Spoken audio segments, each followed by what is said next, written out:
meditation of our hearts be always acceptable in your sight, O Lord, our strength and our Redeemer. Amen. Behold, God is on the move. So it was early morning on the first day of the week, and the women had come to see the tomb, to watch over it, to experience it, to keep vigil there. It was barely first light, and they would have carried candles with them so that they could find their way. And as they walked, they probably told stories to each other, sometimes recounting the tragic recent events, but mostly remembering his life, things he said, things he had done over time. Like those women, we gathered here tonight to keep vigil. We carried our candles, and we told our stories of things that God has said and that God has done over time. And then there was that moment of surprise. Behold, the lights came on, the bells shook, the hallelujahs rang out. A newcomer to our vigil might find themselves startled, but it hardly compares to the start the women experienced that morning. Suddenly, or behold, the earth shook, and a bolt of lightning struck the ground, and there in front of them was an angelic messenger rolling back that great stone. The Greek word that's translated as behold or suddenly is idou, but it's a word that has no real counterpart in English. But it can mean something that is unexpected yet sure, something that seems impossible and yet it occurs. The word can mean watch this or pay attention. It can mean listen, this is important.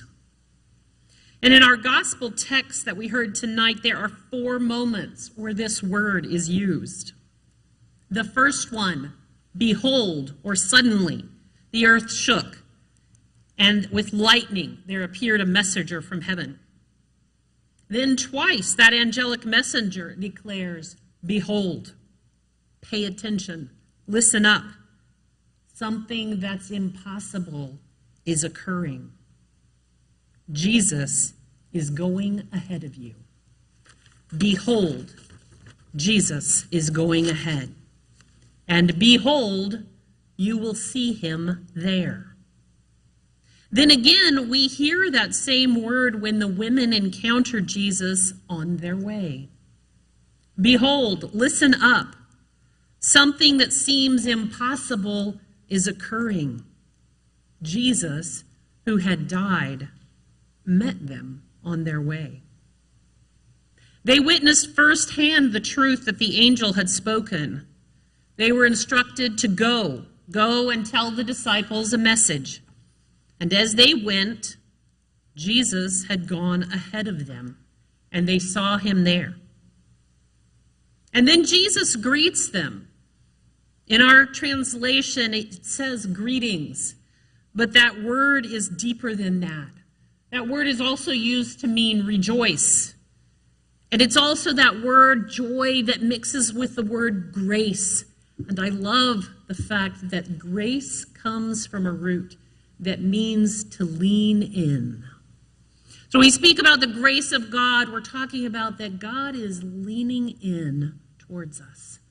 That in that moment, he's not pulling back, but he's leaning in. And so in that moment when Jesus meets the women, he says, rejoice that God is leaning in to you. The women respond to his greeting with adoration and worship. Then afterwards, Jesus reminds them that they were on a mission and they have something to do, to go and tell the disciples that Jesus is going to meet them in Galilee, and that they are to go to Galilee and they will see him there. So why did he tell them to go to Galilee? Galilee was about 40 miles away. By foot, about a 3 days' journey. He could have met them anywhere. He could have met them there in Jerusalem, but he calls them back to Galilee. Galilee was their hometown. It was their roots. It was where they began this crazy mission that they've been on with him. And he calls them to go back where they first heard him call, "Come and follow me." So what about us? Where is our Galilee? Is it a place on the map? Is it a moment in time? Where did you first hear God's call? Where were you when your spiritual eyes were first opened and a fire was kindled in your spirit? For some of you, today may become your Galilee that you will look back on. But where is it that's your hometown? Where are your roots? Where is your place of work or the place where you've served in ministry? Maybe it's an office job or a public school or a restaurant or a laundromat. We hear Jesus in this text saying, "Go, and you will see me there."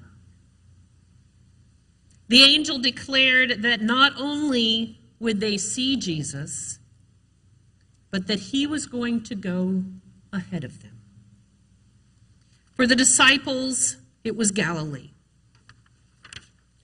For you and me, the messenger from heaven saying that God is going ahead of us.